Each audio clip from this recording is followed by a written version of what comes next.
عليكم ورحمة الله وبركاته. waxaynu sii wadi doonaa muuqaaladeeni ku saabsanaa dhisashada website blogger. muuqaalkana waxaynu ku baran doonaa sida loo saxdo settings ama settingka website-kaagu uu leeyahay. marka hore waxaad timaadaa meesha sare ee saddexda ilig ee ka muuqata bidixda xagga sare. kadib waxaad timaadaa meesha ku qoran tahay settings.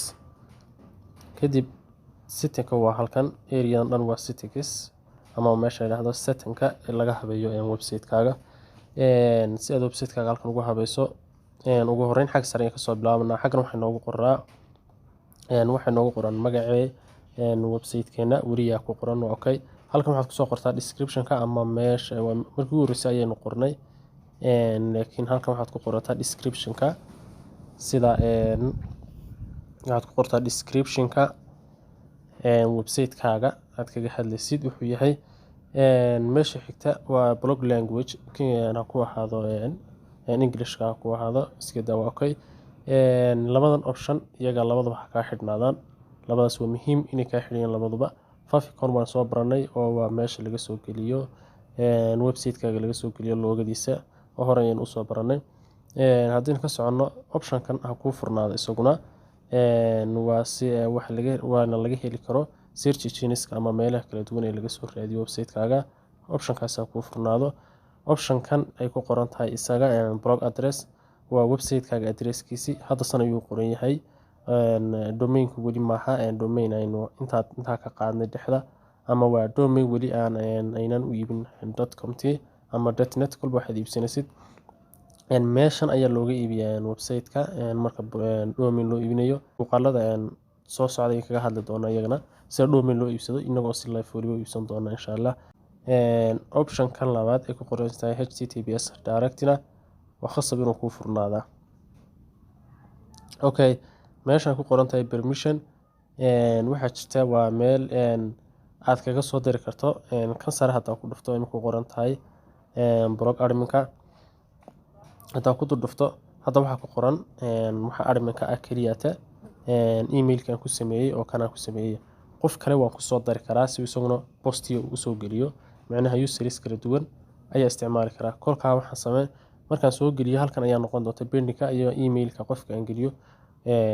uu soo geli doonaa. meesha doonaysa meesha laga soo gelinaya waa meeshan tan saddexaad waa invite more authors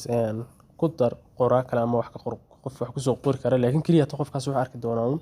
wuxuu ku soo qori doonaa post-yadan soo gelin doona wax kale isagu kama bedeli karo. halkan iyo email-ka qofka gelinaysa markaad geliso waad u diraysaa kadibna uu soo aqbalayaa saas isaguna website-kaaga kugula maamulay isagoo meeshiisa jooga. okay, meeshan iyadana public ha ku ahaato.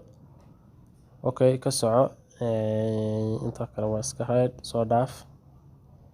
meeshan ay ku qoran tahay magac post-iga waxa ugu wanaagsan taa default-iga ah 7 post-igaas ugu wanaagsan 7 post-is ay iska dayso. post template-ka ay waxa iska soo dhaaf. meeshan ay ku qoran tahay image lightbox waa in ku furnaato iyada waa khasab markaas in ku furnaato. comment-iga meeshan ay ku qoran tahay embedded waxaan ka dhigi karaa full baan ka dhigi karaa waxaan ka dhigi karaa pop up waxaan ka dhigi karaa hide. tusaale haddaan hadda full intaan full ka dhigin haddaan website-ka eego waxaan hoos aan tago website-ka message-ka nooca website-ka comment-iga dadka ay uga bixinayaan khaanada comment-igu sida u soo baxsay eegna hadda khaanada comment-iga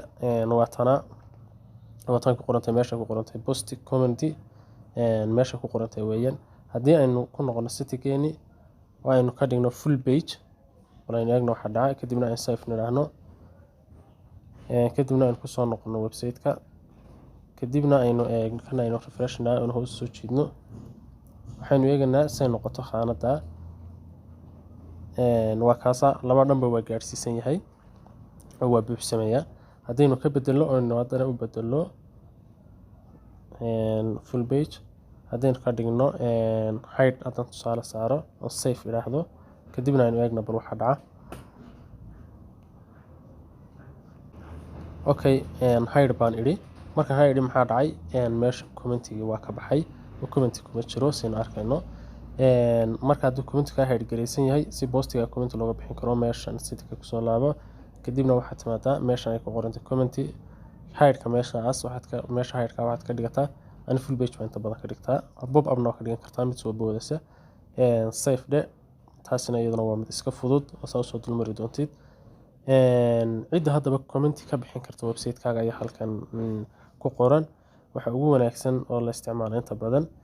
users with Google accounts dad kale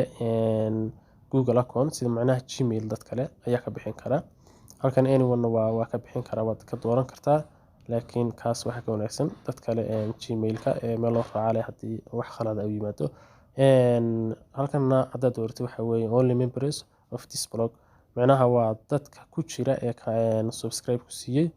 oo kaliya ayaa arki kara ayaa comment qori kara weeyaan kuka inta badan waxa lagu deystaa waxa wanaagsan taa dhexe ku deysta save dhe okay meeshana iyaduna waxa ku ahaato nefa iska soo dhaaf meeshan kale iyaduna waxa ku ahaato iyaduna meel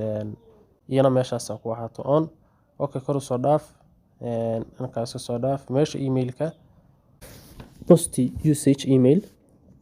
meeshan ay ku qoran tahay iyana waa aad bedeli kartaa hadda waa disable iyada meeshaas disable ku ahaato inta badan saas ku wanaagsan tahay iska soo dhaaf meeshan ku qoran tahay pending comment notification emails waxba waxaan ma soo kordhinayaan waa iska meeshan waa cidda wax ku soo qori kartaa ama comment bixin kartaa ay ka dhigan tahay iska soo dhaaf waxaas macna ma sameynta basaas kaga daa maadaama website-ka aad adiga gaar u leedahay iska soo dhaaf soo soco meeshan ay ku qoran tahay formatting time-ka waxa wanaagsan inaad meesha joogto ka dhigato halkan iyadana size kaga daa waa isaga automatic wax uu qoranaya iska soo dhaaf halkan wax macno oo badan ay sameynaysaa ma jirto inaad ku dabaqdaa ma wanaagsana meesha ku qoran tahay meta tag iyana waa la furaa waxaad halkan on baad ka dhigaysaa on ka dhigo kadib marka on ka dhigato halkan waxaad soo gelisaa description-ka website-kaaga halkan si description-ka aynu u soo gashano waxa qasab xagga u saaraysan description-keena ku qoran tagno meeshan kadibna aan iska soo koobiyeysto halka website-kaaga wuxuu ka hadlayo hadda meel gaar ah kugu qoran tahay soo koobiyeyso kadib meesha ku qoran tahay meta tag ayaad imanaysaa meesha ay ku qorayd meta tag ayaan taganaa watana kadib halkan ayaad gashanaysaa description-kaaga copy box oo nasab paste kadib aad save gareynaysaa meesha ay ku qoran tahay 404 waxa waa error-yada iyagu soo qorqorto wax macno weynaad ma adiga lagaaga baahay wax ka qabato maaha meeshan ay ku qoran tahay custom report text iyadana textiyada indagaska iyana waa meel text indagas soo geli marka on ka dhiga iyada halkaas marka on ka dhigato meesha ku xigta iyadana soo kale on ka dhig marka halka ku xigta aad on ka dhigto meeshan ay ku qoran tahay home page tag ku dhufo kadibna ta u sareysa oo ku qoran tahay fur iyo tan ay ku qoran tahay no odp labada fur kadibna save dhe tan ku xigta sidaas la mid samee odp-ga iyo waxaad furtaa taas sare kadib save dhe tan saddexaadna sidaas la mid ka dhigayana okay marka inta soo dhameysid post and page tags kaiska iska soo dhaaf option-kan kadib marka inta soo sameysid meeshan ku qoran tahay Google Search Console waan ku soo daray hadii aadan ku soo darin baad halka ka raacaysaa kulka qaanadii aynu muuqaalka horeeyay ka soo daray ayaa ku soo bixi doonta iyada hadda mar hore aynu ku daray website-keena Google Search Console meesha ay ku qoran tahay monetization waa meel aad muhiim ah hadhow markaynu website-keena aynu u furno qaybta lacagta AdSense-ga markaad furno ka bacdi halkan ayaan furi doonaa kadibna code HTML ayaan soo gelin doonaa si website-keena loogu xiriiriyo AdSense okay meesha xigta waa meesha ku qoran tahay manage blog meesha ku qoran tahay manage blog waa meelaha aad ugu muhiimsan website-kaaga number 1 waa meesha aad ka macnaheedu waxa weeye content-iska ama page-ka aynu sameynay website-ku iska leeyahay sida kuwan oo kaleeto page-kan ay sameynay oo kaleeto iyo kuwan hoose ayaa lagaga qaadaya backup ama lagu ilaalinayaa marka macnaheedu waxa weeyaan backup ka qaado fadlan markaad dhamaan website-kaaga aad samayso page-ka waxaad diyaarsato waxaad ku dhufataa backup haddana backup content ku dhuftaa hadda way soo download gareynaya markuu ii download gareeyo magac ayaan bixsanaya meel ayaan dhiganaya kadib haddii website-kayga wax noqdo intaan blogger cusub soo furo ee kadib waxaan kusoo dhufanay meesha ay ku qoran tahay import content kadib asaasan dib ugu soo ceshanayaa content-yadeydii meelahan waxaad uga baahan tahay malaha iska soo dhaaf setting inta ugu muhiimsan waa inta aan ka soo hadalnay wax soo haray malaha mar baynu ka hadli doonaa isla muuqaal ku saabsan user profile oo muuqaal yar gaaban ayaynu ka dhigi doonaa hadii kala muuqaalka hadda waa si dheeraanaya isna waxaan macno badan sameeyeen oo yacni waajibayn oo laga doonaynin laakiin isagana mar kale ayaan ka hadli doonaa okay muuqaalkeena saan u sii dheeraan intaas ayaan ku soo koobnaa assalaamu calaykum waraxmatullaahi wabarakaatuh